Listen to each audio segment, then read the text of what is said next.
Ampitiavana indray no iarabanantsika rehetra any tokantrano izay manaraka ny fandaharana miomby ary dia mpifaliana ihany koa no anasananao iaraka aminay hatramin'ny faran'ity fandaharantsika ity. Izahay moa eto dia fitaovana fotsiny ihany satria asa fanompon'Andriamanitra no ataon'ireo mpanompon'Andriamanitra maro izay hitanao ifandimby atao anatin'ity fandaharana ity fa ny anaran'ilay Andriamanitra mahay ny zavatra rehetra no omentsika vahana sy asandratritsika atao anatin'ny fandaharana ka noho izany isatarantsika azy avy hatrany dia ndao anaraka n'ity fampiompivavahana anankiray ity.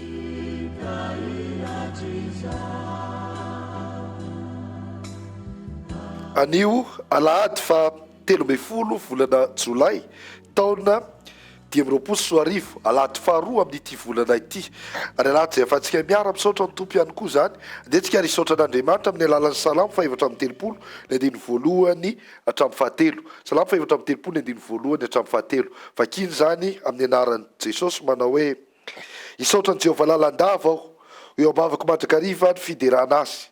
Jehovah no rerehan'ny fanahiko ary izany mpandefitra ka ho faly. Miara mankalaza Jehovah amiko ary aoka hiara manandratra ny anarantsika. Amen.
Vavaka isika midera sy misaotra mankalaza anao tokoa izay raha eo fa Andriamanitra mihevitra sy miazona ary mitondra ny fiainanay ianao.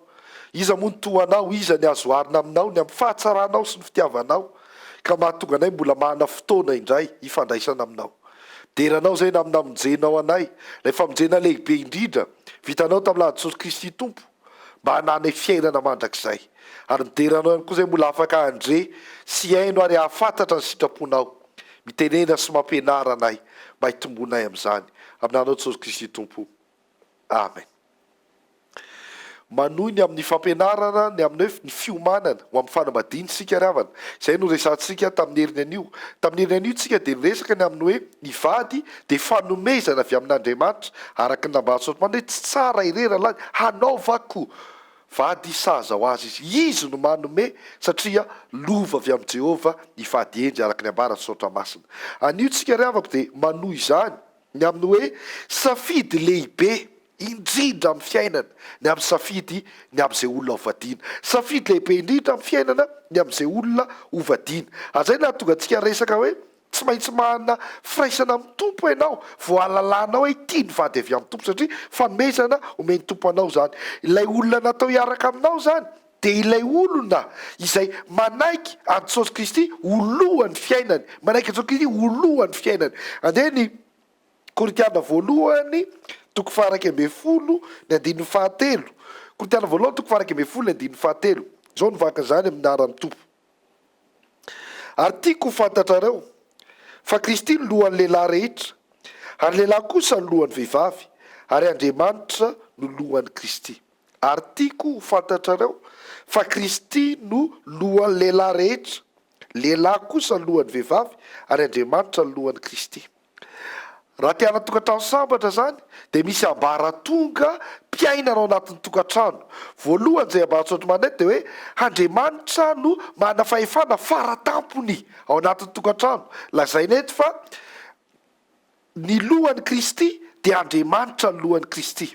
Ary lazaina ihany koa fa ny lohan'ny lehilahy dia Kristy ny lohan'ny lehilahy rehetra ary lehilahy kosa ny lohan'ny vehivavy. Dikan'izany dia zao lay olona tokony hovadina dia lay olona manaiky any Kristy ho lompitarika azy. Raha lehilahy tsy manana Kristy zany dia tsy misy inona, tsy misy lohany, tsy mahagaga raha mikorotana ny tokantrano. Azany ne zatra mahagaga kehitriny indrindra ho an'ny tanora ny mbola tsy manambady maika hiditra, maika mihitsy anambady satria misy mietrehitra hoe paradisa io manambady io. Fa matetika ny olona efa tafiditra indray dia tian'iny te voaka. Misy mietrehitra hoe raha nampoziko ohatr'izao ny nanambady aleoko tsy nanana. Ny tsy manana maika anana, ny manana tsy nanam-pony zavatra ianao tsy niomana ny amin'izany, tsy nijery hoe inona sitrapon'Andriamanitra. Ary sitrapon'Andriamanitra zany dia zao lay olona natao hiaraka aminao dia lay olona manaiky an'i Jesosy ho mpitarika ho loha mitondra ny fiainany ka hitarika anao izy. Ndraindraiky tsika lehilahy voalohany ene dia hitarika ny ankonantsika ao amin'ny fanjakan'Andriamanitra. Izay ndraindraiky tsika voalohany ny hitarika ny ankonantsika ao amin'ny fanjakan'Andriamanitra. Ka izay mahatonga ny hoe Andriamanitra no lo faratapony, tompo-pahefana, mitarika ny tokantrano. Azay moa anisan'ny fiteniny rehefa le misy mariazy reny, rehefa le andidy an'le gatao dia hoe tena hoe Andriamanitra ne no anjaka amin'ny fiainanay, izy no hitarika, izy no loha, dia izy no andidy sy anapaka ny fiainanay. Fa tena tsy hoe ambava ihany fa tena fanekena manomboka amin'ny safidy izay ho ataonao dia manaiky ny fitarihan'ny tompo ianao. Ka izay na mahatonga antsika eto miteny hoe ilay olona atao niaraka aminao dia ilay olona manaiky an'i Jesosy ho lohany mpitarika azy amin'ny fiainany. Dikan'izany olona natao hanampy ianao mba hitombo fitiavana an'i Jesosy Kristy, olona natao hanampy ianao mba hitombo fitiavana an'i Jesosy Kristy. Satria ny antony hanambadiana dia olona roa hifampitantana hampandroso ny fanjakan'Andriamanitra, olona roa hifampitantana hampandroso ny fanjakan'Andriamanitra. Izany hoe tsy hevitra ho an'ny tenany fa hevitra des marcheurs du royaume de Dieu, tena hikatsaka sy hampandroso amin'ny fanjakan'Andriamanitra. Ny olona ray miasa amin'ny fanjakana ry havako raha ny tokony ho izy dia tena mikatsaka ny hampandroso io fanjakana io. Io zany tahaka izany ihany. Raha ohatra zany zao olona miasa atao amin'ny TV Plus dia miezaka hampandroso ny TV Plus. Raha ohatra ianao ka miasa ao amin'ny RTL dia ny mamaiky anao dia ny hampandroso ny RTL. Manao t-shirt RTL ianao, varotra crédit sy ny sisa amin'ny RTL. Raha mpiasa ny Telma dia ohatra zany. Fa tahaka izany ihany koa raha zanak'Andriamanitra ianao, ny fifalianao dia mahita ny fanjakan'Andriamanitra mandroso. Azay zany ilay olona natao hiaraka aminao dia ilay olona hanampy ianao mba handroso ao amin'ny fanjakan'Andriamanitra. Zany ry havako ny fanambadiana ao amin'ny kristianina. Ka raha olona hanosika anao handroso zany dia tsaroa fa tena avy amin'ny tompo zay. Si la personne que tu vas épouser te pousse à adorer Dieu, c'est la bonne personne. Tena mpitombo anao fitiavana an'Andriamanitra. Ary izay ane ny fanambadiana teo dia fitaky ny hazakazaka anankiray ao anaty pista mifampitantana hiara hijery tanjona anankiray dia ny hampandroso an'io. Zay zany le but de la vie chrétienne est de servir, c'est de servir Dieu. Et le but de la couple chrétienne est de servir Dieu ensemble. Zay zany ny tanjona ao anatin'ny fanambadiana kristianina dia tena hoe hiaraka hanompo an'Andriamanitra. Mahatsiaro zany tsika ohatra Josoa zao dia niteny hoe raha izao sy ny ankonako dia hanompo an'i Jehovah zahay. Tsy misy fahasambarana eto tany ankoatr'izany hoe ankonana mifampitantana mba hampandroso ny fanjakan'Andriamanitra zany. Fanontaniana mipetraka dia izao, efa mana toerana fiainanao ve Jesosy? Manaiky ve ianao fa izy no loha mpitarika? Ka manao sitrapony ianao tanga ny Jesosy tetỳ tany zany, satria Andriamanitra mitanga tsy tonga ho izy ianao sitrapoko fa sitrapony raiko izay naniraka. Ary tsika rehefa manao vavaka nampianariny tompo dia miteny hoe ho atao aneny sitraponao etỳ tany taky ny an-dany ka ao anatin'ny safidy ny olona hovadiana. Tena mila mangataka ny sitrapon'Andriamanitra ianao mba tsy handeha amin'ny fihetsem-po ihany ka hamantanao ilay olona voatokana hifampitantana hiaraka aminao, hanaiky Jesosy ho loha. Araka ny soratra masy izay nomena antsika teo hoe ary tiako ho fantatrao fa Kristy ny lohan'ny lehilahy rehetra, lehilahy kosa ny lohan'ny vehivavy ary Andriamanitra no lohan'ny Kristy. Andriamanitra ny lohan'ny Kristy. Dia tena tombontsoa zany no manana tokantrano anjakany Jesosy Kristy ka manaiky ny fahefan'ny Kristy na lahy na ny vavy na ny zanaka ao anatin'ny tokantrano. Fiadanany zany ry havako, fifaliany zany, fahasambarana, fiainan-danitra dia ny etỳ tany zany. Fa raha misy tsy anjakan'i Jesosy ao anatin'ny tokantrano, korotan-dava ny tokantrano, ady lava ny ainanao, tsy misy fifaliana sy fahasambarana.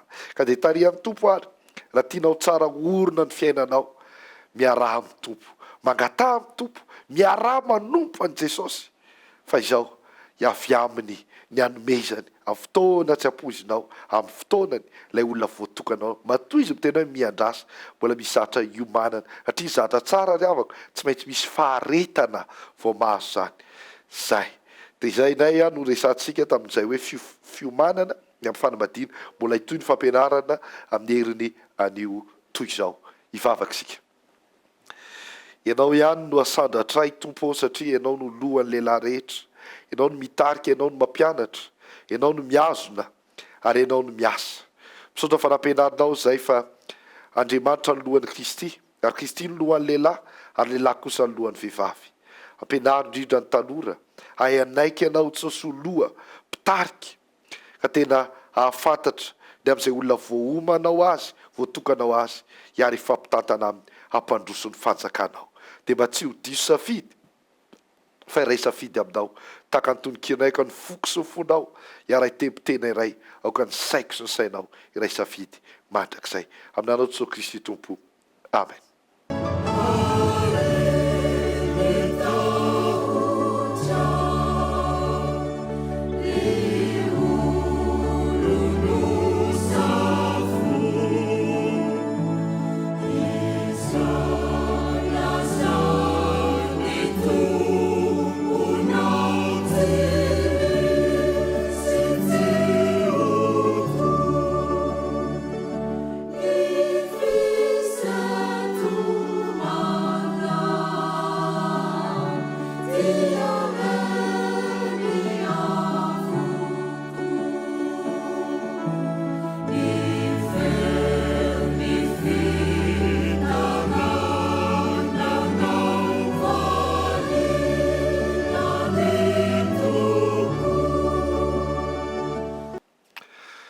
Raitro zay tona aminarany tompo. Aran'izay mahay manao mihoatra no zavatra rehetra, eny mihoatra lavitra noho izay trangataitsika na iventsika azy, araka ny hery zay miasa atao amintsika. Ho azy ny voninahitra amin'ny fiangonana sy ao amin'ny Kristy Jesosy hatramin'ny taraka farany indrindra mandrakizay. Amen.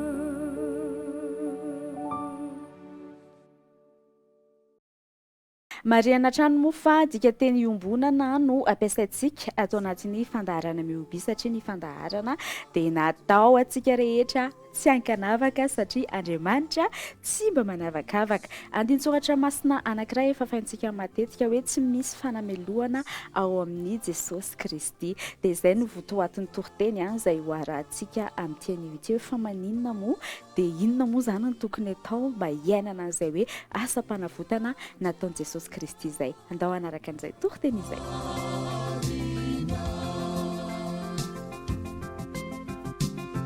Miarabantsika rehetra indray mpanaraka ny fandaharana miobia eto amin'ny TV Plus amin'ity maraina ity Pasteur Hermanina no miaraka amintsika hitondra ny afatr'Andriamanitra amin'izao maraina izao. Hiara hivavaka isika mialohan'ny andraisantsika ny tenin'Andriamanitra. Raha eo misaotra ny amin'ny fitiavanao, mankasitraka fa miaraka aminay eto ianao ary manana teny fiainana omenanay tsiraray avy indray ianao. Misaotra ny amin'ny fitarihan'ny fanahy masina sy ny fampianaran'ny fanahy masina anay anazava aminay ny tenin'Andriamanitra. Amin'ny anaran'i Jesosy Tompo. Amen. Ny tenin'Andriamanitra izay fampizarantsika amin'ity androany ity dia ao amin'ny Romana toko 5 ny andininy 7:20. Romana toko 5 dia ny andininy 7:20. Rehefa hitantsika dia ovakitsika amin'ny anaran'i Jesosy manao hoe fa tahaka ny nanaovana ny maro ho mpanota noho ny tsy fanarahan'ny olona iray, no anaovana ny maro ho marina kosa noho ny fanarahan'ny anankiray. Miresaka ny Adama ny tenin'Andriamanitra ary miresaka ny Jesosy Kristy ihany koa. Araka ny fantatritsika dia i Adama no olombelona, lehilahy voalohany lavo tao anatin'ny fahotana, ary niditra tamin'ny alalan'i Adama ny fahotana, ny faratsiana teto amin'izao tontolo izao. Ary rehefa niditra izay fahotana izay dia niara-niditra tamin'izay koa ny fahafatesana dia ny fisarahana amin'Andriamanitra. Manarak'izay dia tonga koa ny fanamelohana ny karazana faratsiana rehetra, fa tamin'ny alalan'i Jesosy Kristy Tompo kosa dia tonga ny fanamarinana maimaim-poana, nolovain'ny taranaka Adama rehetrarehetra ny fanamelohana, ny fahotana, ny fahafatesana, ny faratsiana. Ny olona anankiray araka ity teny vakitsika ity dia lazay ny ten'andriamanitra hoe mpanota, tsy noho ny ratsy nataony, tsy noho ny zavatra vitany, tsy noho ny laingana ny alatra nataony, fa izy dia antsoina hoe mpanota satria taranaka i Adama ilay mpanota voalohany, ary dia nanaranaka n'izay rehetra nateraka i Adama zany fahotana zany. Fa ny vaovao mahafaly lehibe androany dia izao hoe raha niditra tamin'ny alalan'i Adama ny fahotana, ny fanamelohana teto amin'izao tontolo izao, dia tonga tamin'ny alalan'i Jesosy Kristy Tompo kosa ny fanamarinana antsika tsiraray avy. Hoy ilay teny novakiantsika teo hoe tahaka nanaovana ny maro mpanota hozy izy noho ny tsy fanarahany anankiray.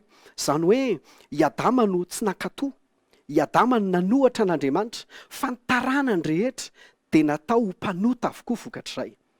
Fa tamin'ny alalan'i Jesosy Kristy Tompo kosa dia ozy ny ten'Andriamanitra hoe tahaka izany ozy izy no nanaovana ny maro marina kosa noho ny fanarahany anankiray.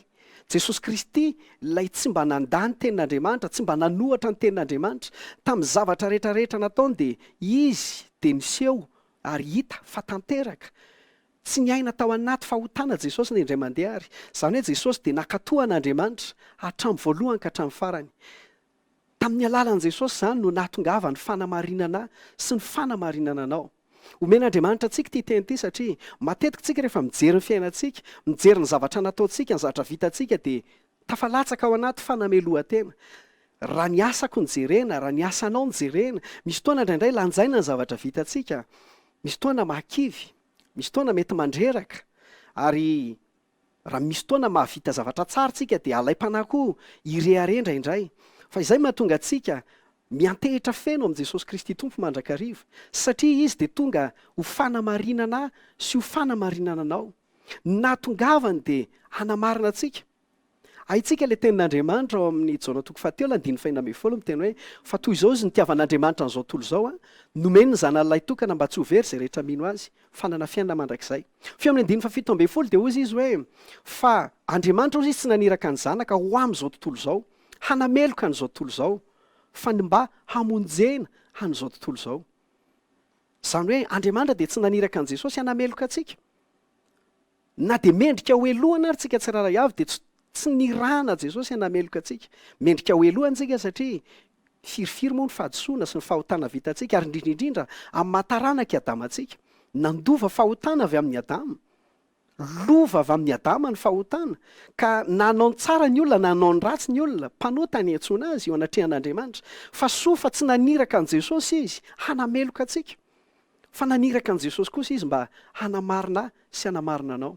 Androany tsy fantatra inona ny zavatra mety tena manavesatra antsika mpijery an'izao fahandarana izao, ny zavatra mamizana antsika miatrika ny fiainana. Tadio fa ny fitaovam-piadiana mahery vaika eo an-tanan-devoly, matetika mieritreritritsika hoe ny fahotana ny fitaovam-piadiana tena mahery vaika eo an-tanan-devoly, eo ihany ny fahotana. Fa le fiainana ao aoriana ny fahotana mihitsy ny tena vao maika fitaovana mahery eo an-tanan-devoly, satria tsy misy olona anie tsy diso hoe, tsy misy olona tsy malota. Fa ny fitaovana tena ampiasain'ny devoly ao aoriana ny fahotana dia ny fanamelohan-tena. Isika tafalatsaka amin'ny fanamelohan-tena. Jesosy dia tsy tonga hanameloka sy hanameloka anao. Nahatongavany dia ny hanamarina antsika. Hanamarina antsika ny nahatongavany ary hanome antsika fiainana. Ary izay ny teneny ao amin'ny Jaona 10:10, mpangalatra ozy dia tsy avy raha tsy hangalatra sy hamono ary handringana. Zaho avy mba hanana fiainana sady hanana be dia be. Nahatongavan'i Jesosy dia hanome antsika fiainana. Ary ny fiainana dia azo avy amin'ny fanamarinan'i Jesosy Kristy Tompo. Tsy misy marina eto ambony tany na dia iray ary afa-tsy Jesosy irery ihany. Fa raha Jesosy ilay marina no tonga manamarina sy manamarina anao, dia afaka mino tsika androany fa marina ao amin'i Jesosy Kristy Tompo. Averiko indray fa tsy noho ny asantsika, tsy noho ny ezakitsika, tsy noho ny zavatra nataontsika sy izay mety mbola ho ataontsika. Mino fa be dia be ny zavatra mety efa nataonao sy izay mety mbola ho ataonao. Andriamanitra hitahanao mba ahafahanao manao izay tsara rehetrarehetra, ahafahanao miaina sy mivelona amin'ny sitrapony, ahafahanao miaina amin'ny fahitsiana sy amin'ny fahamasinana eo anatrehany. Ilainy izany ary fahasoavana lehibe ny ahafahantsika mena an'izany. Fa ny zavatra tsy tokony ho adonontsika dia izao no hamarinan'i Jesosy isika, ary fanamarinana maimaim-poana no nomeny antsika. Androany izany ninina mampitanondrika anao, ninina mampalahelo anao, ninina mety nahalavo anao. Fotoana androany mila miarina indray ianao satria Jesosy Kristy Tompo dia efa tonga nanamarina antsika. Raha mino ianao dia tadio fa nahatongavany dia ny hanamarina anao. tsy tonga izy anameloka anao. Tena mety misy le fahotana, mety misy le faharatsiana, mety misy ny zavatra tsy mendrika, fa tsy anameloka anao no nahatongavany. Nahatongavany dia aneo aminao ny fitiavan'Andriamanitra, aneo aminao ny fahatsaran'Andriamanitra. Ary izay fahatsaran'Andriamanitra dia tsy inona akory fa ny fanamarinan'i Jesosy Kristy Tompo antsika. Teo amin'ny hazo fijaliana dia haintsika loatra fa nitondra ny fahotantsika izy. Hoy ny Petera 1:2-4. Naka ny fahotako izy, naka ny fahotanao izy ary nitondra n'izany fahotantsika izany. Rehefa nitondra ny fahotantsika izy, dia ny Baiboly ihany nilaza fa ilay tsy nalala ota dia nataon'Andriamanitra, nataony tonga ota hamonjy antsika. Ny fahotana zany teo amin'ny hazo fijaliana dia tsy milaza hoe toetra fotsiny, tsy milaza hoe fiainana fotsiny, fa ny fahotana teo amin'ny hazo fijaliana dia mipersonifien'Andriamanitra. Tena nataon'Andriamanitra ho ao amin'ny tenan'i Jesosy, ny amin'ny Jesosy manontolo mihitsy ny tonga ota teo amin'ny hazo fijaliana. Tsy teniko zany fa ny Korintiana 4:5 milaza an'izany. Izay tsy nalala ota ho izy ny ten'Andriamanitra dia nataony tonga ota mba hamonjy atsika. Ary ho tonga fahamarinan'Andriamanitra kosa isika ao aminy. Izaho sy anao dia nataon'Andriamanitra tonga fahamarinany. Nalainy ny otako sy ny otanao. Izy ilay tsy nanota dia naka ny otantsika. Ary isika ilay tsy nanao ny marina dia nomeny ny fahamarinantsika. Takalo zany no nitranga teo amin'ny hazo fijaliana. Le anao nalainy, le fahotako nalainy, le fahotanao nalainy, dia netiny nombony tao amin'ny tenany teo amin'ny hazo fijaliana. Fa ny azo kosa le fahamarinany, izay tsy nataoko sy tsy nataonao dia nomeny antsika maimaim-poana. Noho izany androany dia afaka mifaly zasy ianao fa nomen'Andriamanitra antsika maimaim-poana ny fahamarinany. Ary afaka miaina amin'izany dia afaka misitraka an'izany, afaka misaotra azy ny amin'izany tsika isan'andro. Androany raha mbola tsy niraisinao izay fanomezan'izay dia mitaona anao minoan' Jesosy Kristy Tompo, satria amin'ny alalan'ny finoana no andraisantsika ny fanamarinana avy amin'Andriamanitra. Ary izay no amaranako an'izao afatra izao ao amin'ny bokin'ny Romanina 4 dia laza ny ten'Andriamanitra eo amin'ny 9:7 sy ny 5. Inona ary izy no heverintsika fa ho azon'i Abrahama. Izy dia nambarany ten'Andriamanitra fa nino ary ny finoany no ny saina ho fahamarinany. Ka ho an'izay miasa ozy ny ten'Andriamanitra dia tsy ho saina ho fahasoavana ny karama fa ho trosa. Fa ho an'izay mino manamarina ny ratsy fanahy kosa dia ny finoany no isaina ho fahamarinany. Androany dia mino ary oka ianao ametraka ny fitokisanao feno amin'i Jesosy Kristy Tompo. Fa raha mametraka ny fitokisanao aminy ianao dia hamarininy maimaim-poana. Izay indray ary ny afatr'Andriamanitra metiko anao amin'ity androandroany ity. Mino fa mampitraka anao ny Tompo ary manafiery anao indray Andriamanitra androany. Miaina amin'izany fahasoavana izany. Jesosy Kristy Tompo omba antsika rehetra mahery izao amin'ny Tompo daholo.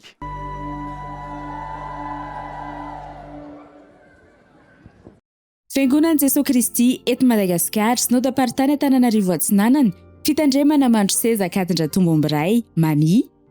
Fa ianareo kosa dia taranaka voafidy fanjakam-pizory ny firenena masina, olona nalain'Andriamanitra ho an'ny tenany. Petera 1:2-9. Fetiny taranaka sy ny fianakaviana. Tonga indray ny fotoana lehibe rahantsika taranaka sy fianakaviana rehetra ao amin'ny FJKM Mami dia rahantsika ifaly isaotra sy idera ary hanome voninahitra an'Andriamanitra eny amin'ny FJKM Mandro Seza akatindra Tomboambiray ihany ny Alahady 20 Jolay 2024 ho avy izao, manomboka amin'ny 7 sasany maraina. Isirakitra isa taranaka sy fianakaviana eny amin'ny altara, iara-misakafo sy iara-ifaly ihany koa isika aorian'ny fanimpom-pivavahana mitondra fitaovam-pihinanana. Votongava daholo ry Mami satria taranaka voafidy isika.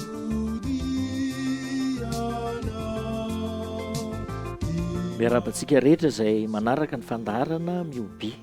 Ny mpitandrina Andriana Fisoa ny Telinirina no mivahiny ato amin'ny fandaharana ary iresaka makasika ny fetin'ny taranaka ao amin'ny FJKM Ambohidanerana fahazavana.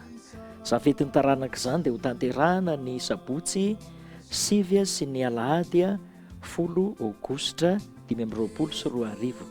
Dia tahaka an'izao no fandaharam-potoana ny amin'izany. Ny Sabotsy 9 Aogositra ny maraina dia fanateram-bokatra. Ny Sabotsy tolakandro kosa dia isy antsakira fiderana iarahana amin'ny antoko-pihira maro samihafa, ny avy ao atoerana sy ny fiangonana manodidina ary ny avy any amin'ny zanakam-pelezana. Ary izany antsakira fiderana izany dia elalenany ny fanentanana samihafa sy ny lavatom-bokatra. Ny alahady fa 10 volana aogositra kosa fanompompivavahana lehibe izay hofaranana amin'ny fanasan'ny tompo, ary isy fiatsoana ny anaran'ny isa-taranaka noho ny mahafetin'ny taranaka azy ao anatin'io alahady io. Manomboka valora sasany maraina ny fanompompivavahana, dia isy sakafo amin'ny vidiny mirary eny an-toerana riavana, ary isy fiara hitatitra ihany koa izay mandroso miverina miainga avy eo ambodivona izany. Ary isika rehetra izay miomana andeha fiara iombonana dia entanina hisoratra anarana amin'ny laharana finday 034 39 065 70.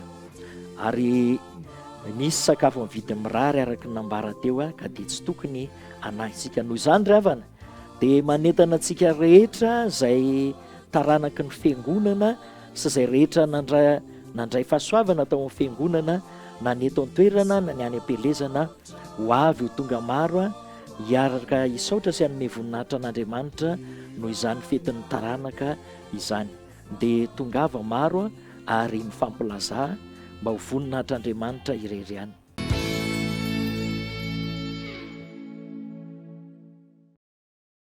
Fotoana kosa indray ity manaraka ity andraisantsika fijoroana vavolombelona avy amina mpanompon'Andriamanitra, ary anentananay sy anasana ianao any tokantrano. Meno io izay fa maro ianareo no manana ambara ao anatin'izay hoe ferahana amin'Andriamanitra izay, dia mba hoentintsika anavotana fanahan'olona maro amin'ny alalan'ny ten'Andriamanitra sy ny fijoroana vavolombelona, dia aza misalasala mihitsy miantso ny laharana hitanao eo ambany eo, manantony ety amin'ny Envie TV+ Madagasikara ihany koa raha maniry ianao te hitondra an'izay hoe fijoroana vavolombelona izay, ka dia manasanao izay anaraka an'izay amin'ity manaraka ity.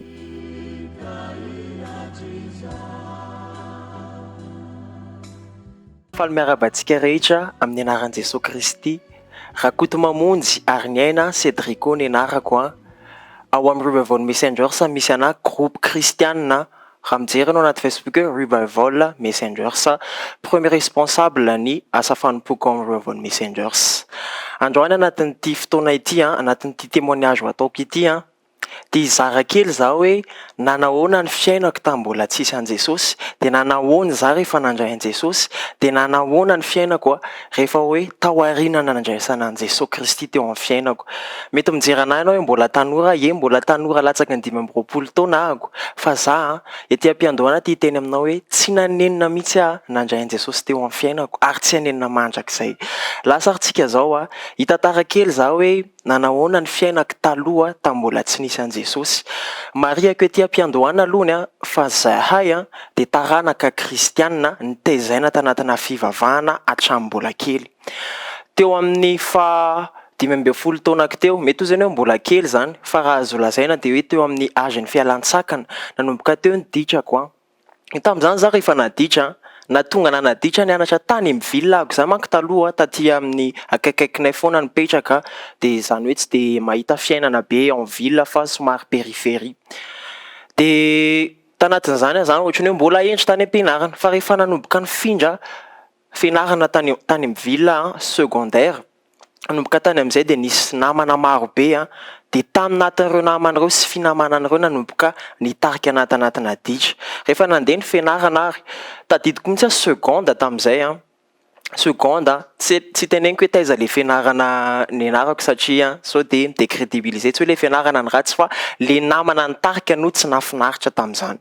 Seconde premier semestre voalohany izany hoe 3 mois nianatra tsara ako, fa tapitra ny 3 mois nitra 4e mois amin'izay nanomboka ningitrika ako, nanomboka ninana écolage ako, dia nanomboka teo nitao amin'ny namana tsikelikely, lasa mandeha mamonjy boîte bal des jeunes, lasa manomboka to dia tsoriko ny foka rongony, foka sigara, misotro toaka tena hoe presque isan'andro sady ningitrika.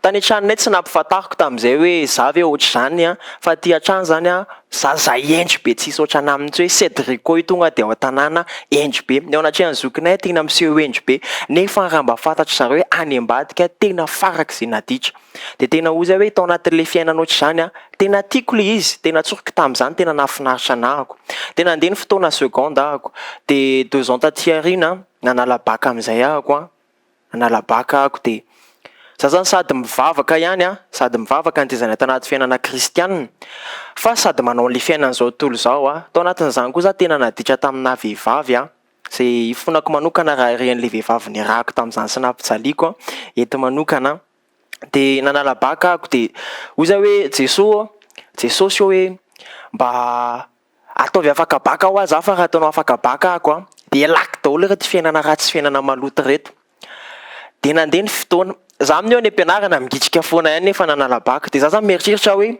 le vavaka nataoko tamin'Andriamanitra afaka manonon'le toerako za hoe afaka migitrika sy de mianatra tsara de hoe le vavaka efa nataoko voady iny ranga de anao voady fotsiny ana tsy mianatra tsara raha de fantatry ny ao ambony hoe rehefa mivavaka satria efa nanao voady hoe raha mivavaka zany a de raha afaka baka zany de lasa hivavaka nandeha ary ny baka nandeha tany anaty baka tena mivavaka nataoko challenge tanatin'le baka une semaine iny zany ny baka de ozy hoe amin'ny herinandro ty oa za Jesosy mba ho proveko aminao mandrapivaly ny baka de zaho a tsy fokasigara mihitsy sady tsy teny ratsy mihitsy mandeha anaty salle masina be ahako tapitra ny alakamisy raha tsy diso hoe tapitra ny baka ohatra ny hitako ihany hoe ohatra ny tsisy nandeha amin'izay loana mihitsy ny soatako tany foza hoe Andriamanitra ho asio amiko fa Andriamanitra magagy ianao de nandeha moa zany le izy de tsy haiko hoe un mois taty aoriana octobre 2017 angamba raha tsy diso ahako valy le baka jery ny anarako a teny amin'ny LMA teny Ampefiloha tsy tao ny anarako de teo ny andrandram-bony hoe Andriamanitra za mbe le mivavaka za efa nanankina ny fiainako taminao na medecine an'Andriamanitra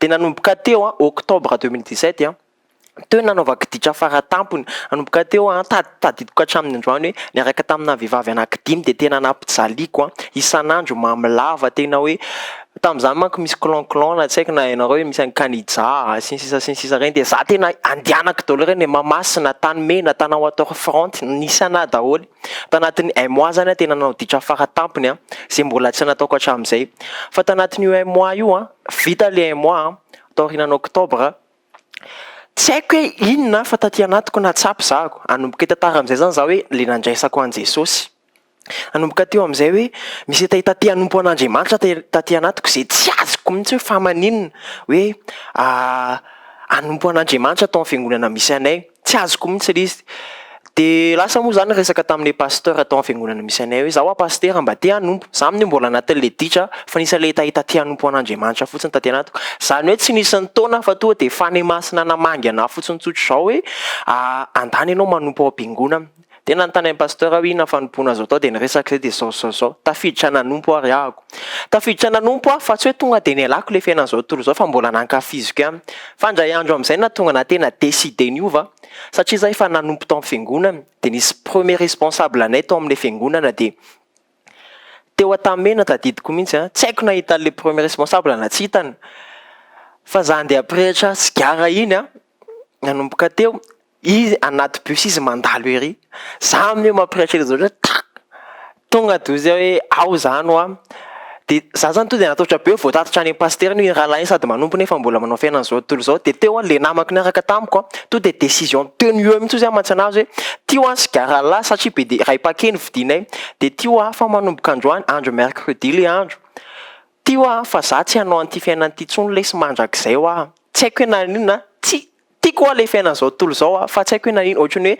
nampiasain'i Jesosy zany le responsable atao am-piangonana nahitana ny fokan'le sigara mba atonga na hiova tanteraka de nanomboka teo a teny ana amin'izay namako hoe elahy maiky telo taona elahy de miverin-dalana hiverina iaraka aminay ihany eo amin'ny 7 ans de conversion zao a mbola tsapako le tsirony niaraka amin'i Jesosy hatramin'izao ary le namako tena gaga hoe kay tsy marina le telo taona nyteneniny zany hoe nanomboka teo a andro mercredi io a de ozy hoe afoky tanteraka ty fiainan'izao tontolo zao ty de nanomboka teo a nifantoka nanompo tao am-piangonana niditra asa fanompona nanao formation biblique formation any élève pasteur de misaotra an Jesosy fa tena novainy tanteraka ary tsy hoe novainy de hoe mbola niverina kely fa hatramin'izao a tsy hoe miverina amin'ny fokasigara tsy hoe misotro toka intsony tsy hoe mampirafy intsony fa mba efa azo atao hoe zaza endry zany de aorianan'izay nefany a ny fiainako tena novain'i Jesosy satria na ny familiaro tao anatina problème fa ohatrany hoe à travers anahako dia namerina ny fiainanay tsikelikely Jesosy tanatina fiainana mba hoe mandeha miakatra tsikelikely a. Dia mety misy amintsika mety manontany hoe ahoana ny fomba atao mba hitehirizana an'ilay fiainam-panahy sy tsy hiverina ny fiainan'izao tontolo izao intsony. Ny zavatra atao isan'andro a sacrifice ilay izy satria isan'andro misy fankapana foana, ny devoly mandefa fankapana foana isan'andro, hiverina hisotro, hifoka. Ny namana taloha koa mbola miantso foana ankehitriny hoe ndao ihany a. Fa ny zavatra ataoko a satria moa izaho zao sady efa mitarika cellule de prière a, dia zavatra ataoko isan'andro a tsy maintsy mivavaka amin'ny maraina, tsy maintsy mivavaka amin'ny hariva, tsy maintsy mamaky baiboly isan'andro, ary ihany koa tsy maintsy mamonjy fotoam-bavaka farafahakeliny a 3 isan-kerinandro, tsy ampy intsony ny alahady fa tsy maintsy mamonjy fotoam-bavaka. Dia eo ihany ilay mamonjy fotoam-bavaka sy mivavaka fa mila didinina namana mpivavaka be dia be satria raha namana an'izao tontolo izao ohatra ny namako dia ho voasintona ihany ahako, fa ny namako manodidina na rehetrarehetra à 99% ny namako a tena hoe mpivavaka daholo, dia ireny no tena mitahirana ahy, zany hoe raha tsorina vavaka dia entourage ny tena nitahirana mba tonga na ho voatahiry miaraka amin'i Jesosy Kristy. Ny afatra tiako hozaraina aminao androany ho anao izay mety tsy manana an'i Jesosy, sy tanora ianao na ray aman-dreny a, mety ozy ianao hoe aleo miandro fotoana ohatr'izao vao hivavaka, aza miandry rapitso lava fa tsy hainao na ny fotoana ilanao eto ambonin'ny tany ary ianao tsy mahalala ny ora afatesanao ary tsy fantatra koa hoe roviany Jesosy Kristy no avy eny amin'ny raha lanitra. Fa miteny aminao androany raha handray an'i Jesosy ianao dia tsy hanenina ianao a, manakare-pahasoavana be dia be ho anao izy a, ary ny tanjon'i Jesosy ho anao a sady tahiny ianao etỳ an-tany no tonga any an-danitra. Dia mankasitraka anao mba nanaraka an'izay témoignage fo izay a, mankasitraka antsika rehetra tompoko. Amen.